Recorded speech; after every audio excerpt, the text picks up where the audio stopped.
Who's feeling some World Cup fever right now? Let's go. I'm sure not a lot of you are. I'm sure not a lot of you are after the United States wrap up their 2-game window where they took a thumping by Japan and then a scoreless tie against Saudi Arabia. Did not score at all. What did they have, like 2-3 shots total over these 2 games? That's part of the problem here. We'll take a closer look at the United States as they prepare for the World Cup. And despite the malaise, despite the disappointment, there is still going to the World Cup. Nothing can take that away. A lot of teams are having similar issues. Not all of them. I mean, it could be Brazil, who are just gliding through every game. I mean, they look absolutely terrifying. You do not want to get in their path. The only team that seems like they could run with them is Argentina. So everyone else is struggling to find goals, struggling to find chemistry. Maybe it's a case of a Winter World Cup, because let's face it, if this was a Summer World Cup, the United States would be playing at home with a lot of fanfare, being sent off to this World Cup like they're very proud Americans would.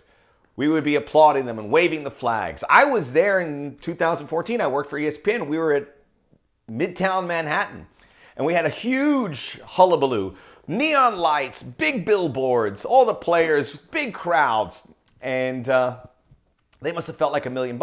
This team does not feel like $1 million, and this is the exact team that we really need to prop up with fanfare, right? They're young, they're inexperienced, they are a group that had to pick up the pieces when this country did not qualify for 2018. And going back there is some systematic issues to where we got here from there. And it's not as easy to say as U.S. soccer is corrupt. U.S. soccer hires people close inside the beltway. That may be all true. We could sit here and say Greg Berhalter is an awful coach. That's not true. Greg Berhalter he's not a perfect coach. Maybe he's not a really good coach, but he is a great player. One of the best defenders we've created, and he's led to going through the process of coaching here and abroad. So you could rally behind it, but there's something more to it. And I want to get more in depth to that another time, but I think you got to even go back to, we are very dysfunctional the way this sport is. If you just go on Twitter and see all the negativity for this team, for this program, some of it deserved, but it's constant.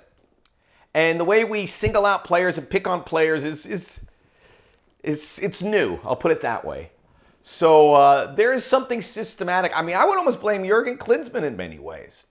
Jurgen Klinsmann made it a negative to play in Major League Soccer, even though when you look at past World Cups for the U.S., including the best World Cup performance in 2002, the team was predominantly made of MLS players.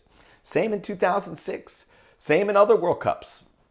So there's a systematic issue, but I don't have time to get into that. We will sit with this USA-Saudi Arabia games, but we've kind of torn ourselves to pieces here. I think this is the product that we deserve, quite frankly. And we'll break it all down here on the Soccer OG. Don't get down. Don't get down. We can be critical, but don't get down.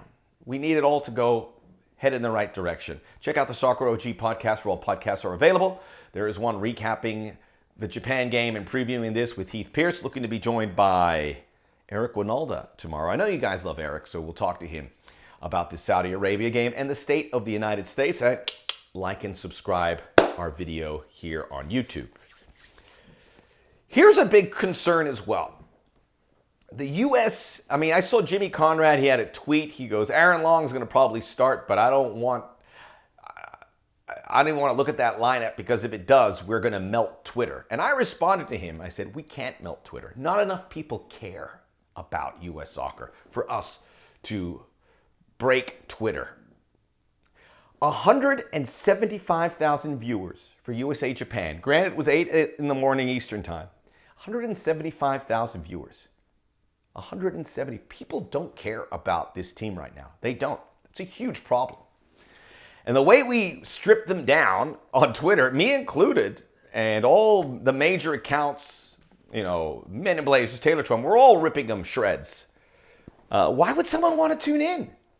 We're not making it appealing for the neutrals. It's hard to make this appealing. And if we said, watch this USA-Saudi game, and they saw that for 90 minutes scoreless, they probably wouldn't tune in again. But we are not progressing. We're not drawing in new fans. We're, in fact, it seems like shunning more fans. 175,000 viewers. In a World Cup year, for that to happen, it's troubling. So there are alarm bells ringing, and that could change if the U.S. perform at the World Cup, which looks a little less likely, but not impossible. And with the promise of hosting it in 4 years, we will get there. But right now, that feels far away. And with no goals scored in these 2 September games, the U.S. will arrive November 21st against Wales and would not have scored in what would be, 6 months? June 14th, when Jordan Morris scored in the stoppage time against El Salvador. That is the problem here. So we can talk about Aaron Long. People still want to point fingers at him. He had a bad pass, and that's all we're seeing. We were doing a lot of diagonal passing. He had a horrible pass. There's no doubt about it. And that's what everyone's showing. Everyone's showing this Aaron Long pass. And we're getting away from the real issue. After that, Aaron Long didn't pass the ball anymore. Walker Zimmerman did all the passing out of the back. Aaron Long was there for cover, and they did well. And by the way, when Mark McKenzie came in, yikes. So if we're going to identify Aaron Long, and he's a borderline World Cup player. I like him. I know I like him more than 99% of you. I don't think he's a starter, but it looks like he will be starting. But if we keep focusing on Aaron Long and Jesus Ferreira, we're missing the crux of the issue. Let's give the starting 11 very quickly. Matt Turner, as I expected, started both games in the September window. Serginho Dest moves to the left, makes room for DeAndre Yedlin on the right. Walker Zimmerman and Aaron Long central defending. Kellen Acosta comes into the midfield with the 2 number 8s with Weston McKennie, Tyler Adams right behind him. Christian Pulisic is back. Ricardo Pepi and who am I forgetting? I couldn't even write his name correctly.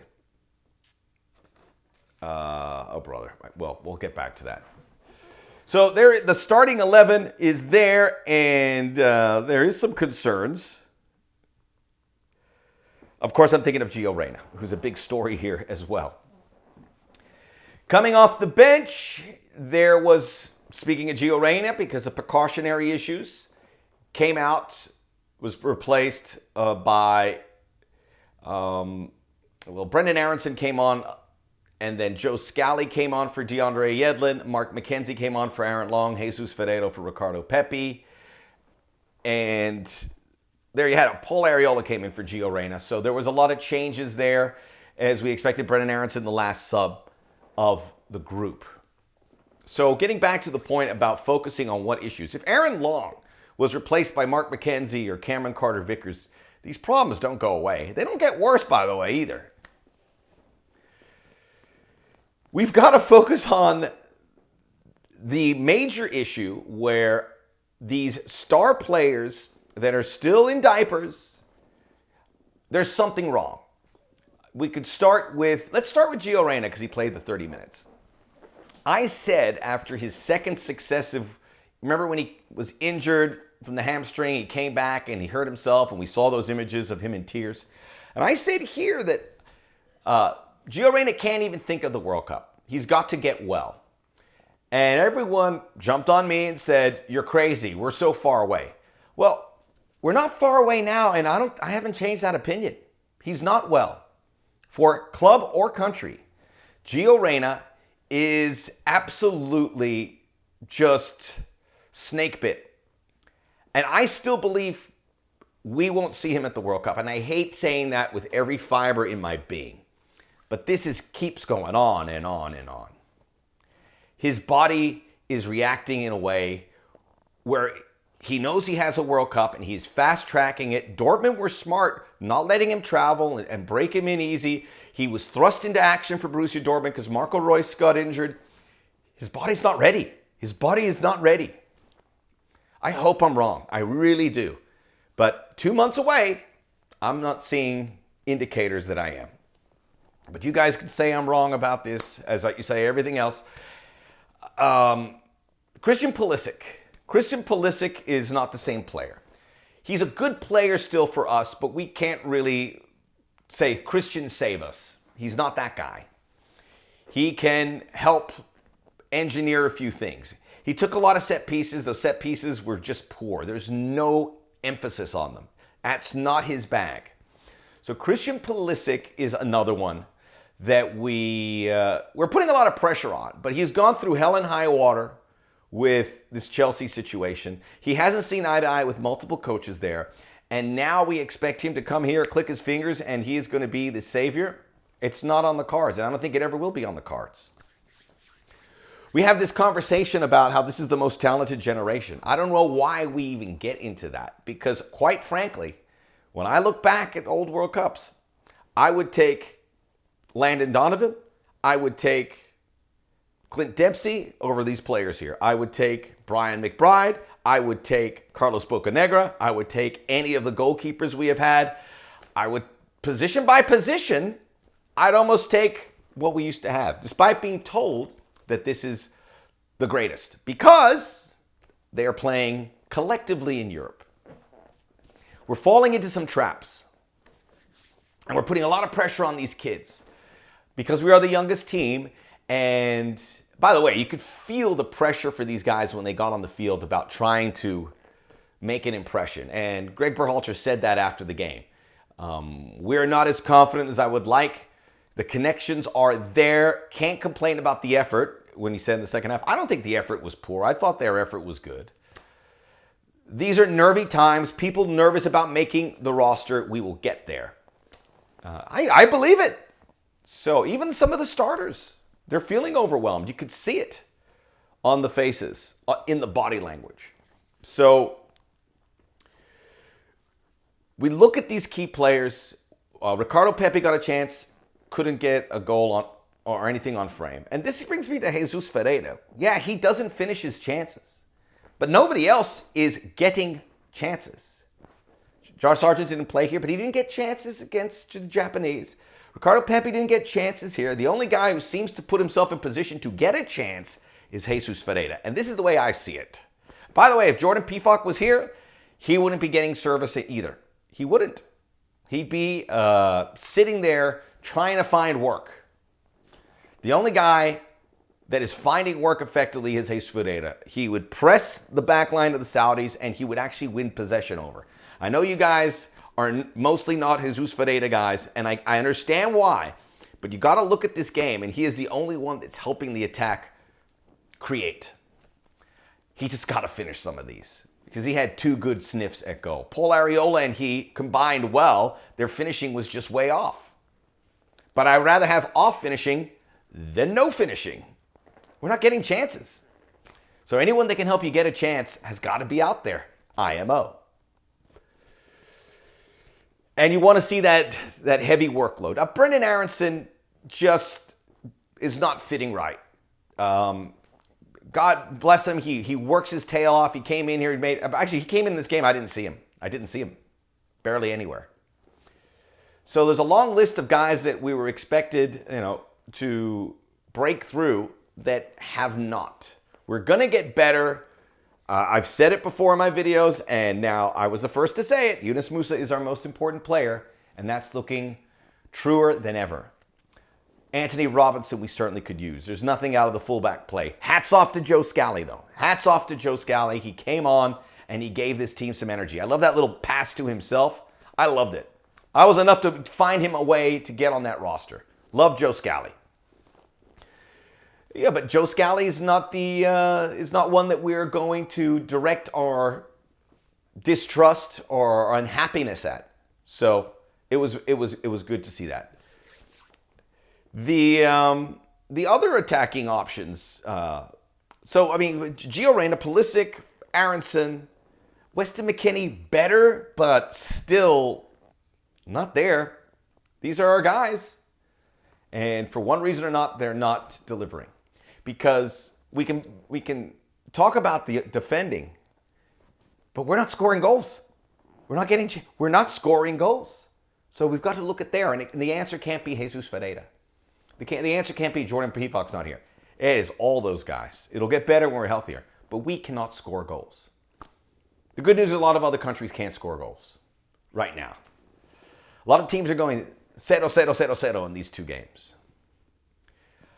And the Saudi game, which the U.S. could have won, that's what you're going to see with Wales and Iran.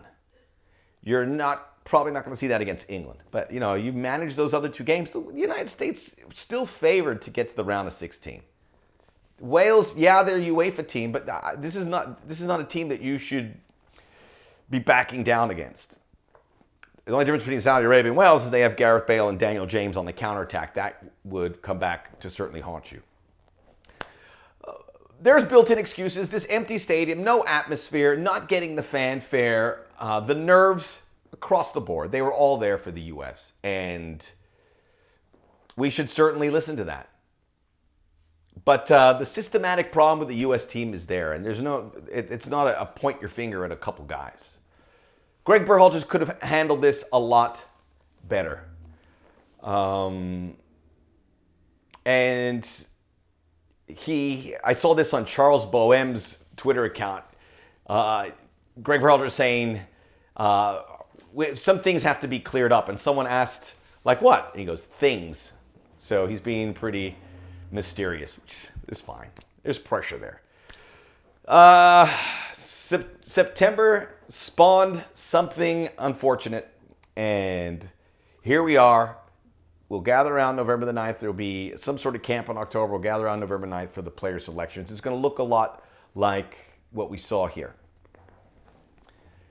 Maybe the performance of the day. How about Hervé Renard on the Saudi sideline? He has been an international manager, but he looks so good. Hervé Renard. Saudi Arabia finished higher than Japan in the standings in Asia. So we thought about Japan. So we can't say Saudi Arabia this and that. They were missing some players, but it's tricky. I don't want to kill these guys anymore. They know what's what. I believe they're not the team that we gave that bill of goods to. And we can only hope that they can really lift it here. But nothing really says they should. But they can. The Soccer OG. Check out the Soccer OG podcast where all podcasts are available. Like and subscribe our videos here. And we'll see you soon enough. We'll have something. We'll be a little more uplifting. But let's get together. Let's lift these guys. Let's get people excited about this team. Let's get people excited about the World Cup at the very least.